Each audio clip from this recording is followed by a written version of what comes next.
So while Albanese's talking like we're going full throttle on renewables, the Queensland state government has just gone, actually, none of that thanks, and killed off a $1 billion wind farm near Rockhampton. Because nothing says Sunshine State like this. The $1 billion wind farm was being developed by Greenleaf Renewables and was going to be situated here, about 40 k's northwest of Rockhampton in central Queensland, and it was only approved in December. During construction, it was going to generate 300 jobs and then create 10 permanent jobs. Oh, and it also would have had the capacity to power 266,000 homes every year. That's basically every air fryer, oven, and Great Northern branded mini fridge in an area 2.5 times the size of central Queensland, according to census data, running guilt-free 365 12 months all round. But in January, Deputy Queensland Premier Jared Blay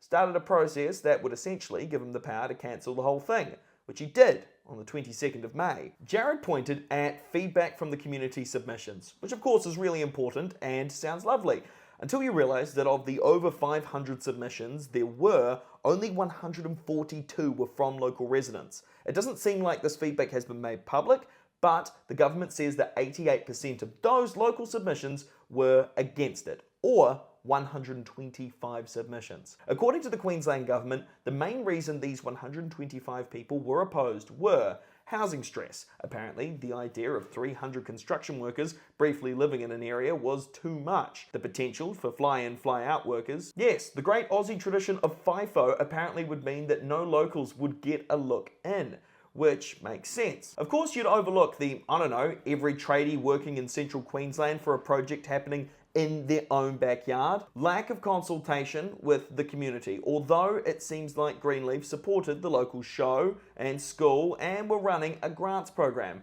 which is more than some politicians will do in an election campaign. Those are mostly community benefits, and some people are saying they weren't properly consulted and informed before this whole thing kicked off. And environmental impacts, specifically the clearing of native vegetation, which is referenced multiple times throughout the document and is actually brought up by the Queensland Conservation Council as a point of concern. And this might make you think that the opponents of this project are pro-environment, but the environmentalists aren't happy the project is cancelled either. The Queensland Conservation Council says the decision sends a lovely coal-dusted message that Queensland is closed for clean energy business, and that instead of fixing a few issues and minor concerns through planning and biodiversity protection, the state has just slammed the door shut on a project that had already jumped through all the politics, all the bureaucracy, and all the bullshit. And the Queensland government's arguments seem to be more focused on undermining renewables broadly, not improving them. The state opposition leader, Stephen Miles,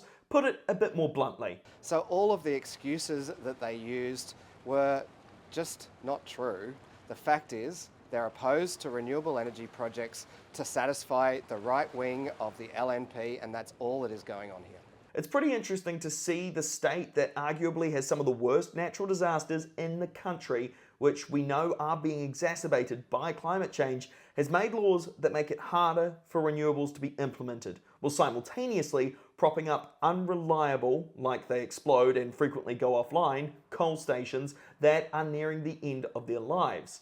What's the solution? Well, the Conservation Council wants to see renewable energy zones so that companies know where it is appropriate to actually build these sites. Basically, stop cancelling wind farms because a handful of people got annoyed, and maybe we'll be alive and happy with the life we're living in 50 years. And perhaps a bit of a state of origin preview, New South Wales and Victoria already have renewable energy zones, designated areas where you can build without this bureaucratic clown show, because the community has been consulted and everyone knows what's going on. It's like making a big sign that says, "Build here, we would like to make money, jobs, and save the planet." However, it seems like politicians and the powers that be would have much more fun with their House of Cards cosplay.